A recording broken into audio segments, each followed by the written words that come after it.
Line crews are hard at work restoring power after last night's storm. Will Wagner checked in with Versant and CMP to see what restoration efforts look like. 65 plus mile an hour gusts along the coast, as high as 70, we believe, and up to 60 miles an hour and north of that here in Bangor, and actually all the way up to Millinocket as well. So significant amount of wind, a lot of rain on already saturated ground, and so combination of wind, rain, trees coming up out of the ground and falling and contacting our conductors. It was quite a storm. Both Versant and CMP have crews hard at work to restore power after the recent windstorm.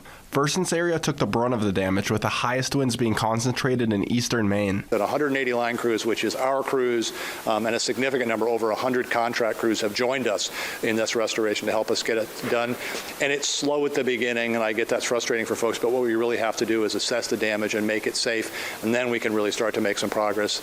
And I think the good news, as I said, what we're seeing is the system is holding up better and better, and as we continue to go forward in the future, I think the system is going to get even stronger. CMP reports far less outages, though their crews still have a lot on their plate. We pre-stage crews in some of the areas that we expected to be hardest hit, and that's what panned out in this storm. Those areas include the greater Brunswick area, the greater Augusta area, but also the mid-coast and up all the way along Penobscot Bay, the coastal regions there. We've restored more than 78,000 customers since the onset of this storm yesterday.